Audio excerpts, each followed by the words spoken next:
Question है, अक्षय के पास 1218 रुपए है, उसने इसे अपने बेटों अर्जुन और कार्तिक में बांट दिया और उन्हें इसे वार्षिक रूप से संयोजित होने वाली 10% वार्षिक ब्याज दर पर निवेश करने को कहा। यह देखा गया कि अर्जुन और कार्तिक को क्रम से 12 और 13 वर्ष बाद समान राशि प्राप्त होती है। अक्षय ने कार्तिक को कितनी राशि रुपए में दी थी, यानी कार्तिक की राशि ज्ञात करनी है। ठीक है, कितने रुपए प्रिंसिपल कार्तिक को कितना दिया वो ज्ञात करना है। ठीक है, देखो अक्षय के पास कितने रुपए हैं, 1218 रुपए हैं। अक्षय के पास 1218 रुपए हैं। ठीक है, अब उसने बोला है कि इसने अक्षय ने क्या किया, इसे अपने बेटों अर्जुन और कार्तिक में बांट दिया। अपन मान लेते हैं अर्जुन को तो कितना दिया, ए राशि थी इसमें से। ठीक है, और कार्तिक को कितना दिया, अमाउंट के दिया। ठीक है, ये इन दोनों के लिए क्या हो जाएगा, प्रिंसिपल हो जाएगा। ठीक है, इसको तो कितनी राशि थी, ए राशि अर्जुन को, और इसने इसमें से कार्तिक को के राशि दी। इसका मतलब 1218 रुपए क्या हो जाएंगे, ए प्लस के हो जाएंगे, क्योंकि दोनों में बांटा है। ए को प्राप्त यानी अर्जुन को प्राप्त राशि और कार्तिक को प्राप्त राशि अगर ये ए और के है तो इन दोनों का योग 1218 रुपए के बराबर होगा। ठीक है, अब देखो इन दोनों, इसके लिए प्रिंसिपल अर्जुन के लिए प्रिंसिपल ए हो गया और कार्तिक के लिए प्रिंसिपल के होगा, क्योंकि इसने तो ए राशि प्राप्त की उसे निवेश किया, इसने के राशि प्राप्त की उसे निवेश किया। ठीक है, अब आगे बोल रहा है कि उन्होंने इसे वार्षिक रूप से संयोजित है, चक्रवृद्धि ब्याज की बात कर रहा है, 10% ब्याज दर 10% वार्षिक ब्याज दर पर निवेश करने को कहा।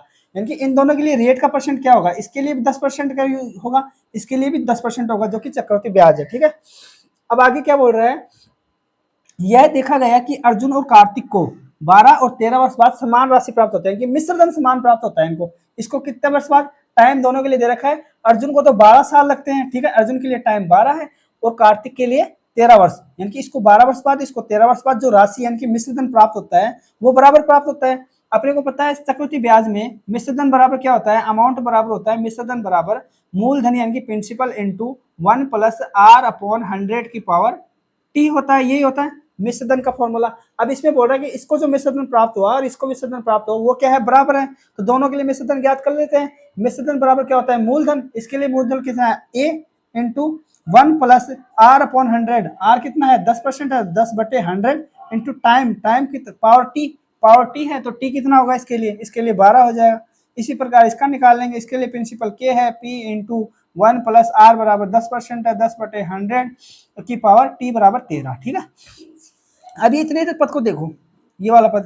ठीक है, ये किसी संख्या की पावर 12 है और उसी संख्या की पावर 13 है, इसका भाग अगर पूरे को अपन इसमें देंगे तो यहाँ पे पावर 1 बच जाएगी, यानी कि अपन यहाँ से लिख सकते हैं ए और ये बटे में ले लेंगे कि कोई बराबर को लड़ जाएगा था। ठीक है, ए बटा के बराबर क्या आ जाएगा, 1 प्लस 10/100 की पावर 1 आ जाएगी। ठीक है, इसको ये बिंदु से ये बिंदु हो जाएगा 1/10, इसको सोल्व करेंगे तो क्या आएगा, 10 एकम 10 11/10, यानी कि इससे अपन क्या कह सकते हैं, ए अपॉन के का मान यानी कि अर्जुन को प्राप्त राशि और कार्तिक को प्राप्त राशि का अनुपात 11/10 आ जाएगा। यानी कि अर्जुन को तो कितनी राशि, अर्जुन को राशि प्राप्त राशि और कार्तिक को प्राप्त राशि का अनुपात आ गया 11:10। ओरिजिनल वैल्यू बनाने के लिए इसको x से गुणा 11x हो जाएगी, इसको प्राप्त राशि 10x हो जाएगी। जबकि अपने को पता है अर्जुन को प्राप्त राशि ए और कार्तिक को प्राप्त राशि के का योग 1218 रुपए है, यानी कि इन दोनों का योग ही क्या आएगा, 1218 रुपए आएगा। ठीक है, अर्जुन को प्राप्त राशि 11x और कार्तिक को प्राप्त राशि अगर 10x है तो इन दोनों का योग करेंगे तो 1218 रुपए के बराबर होगा। यहाँ से अपने पास 21x की वैल्यू कितनी आ जाएगी, 1218 रुपए। ठीक है, यहाँ से x की वैल्यू कितनी आ जाएगी, 1218/21 आ जाएगी। ठीक है, अपने को क्या ज्ञात करना है, कार्तिक को कितनी राशि रुपए में दी गई थी, कार्तिक को दी गई राशि के है और के का मान कितना है 10x, 10x की वैल्यू निकालने के लिए इसको 10 से गुणा कर देंगे, इधर भी 10 से गुणा हो जाएगा, यानी कि ये क्या आ जाएगी, कार्तिक को प्राप्त राशि, कार्तिक को प्राप्त राशि बराबर 10x बराबर कितना आ जाएगा, यहाँ से सोल्व कर लेते हैं। 21 का भाग देंगे, 21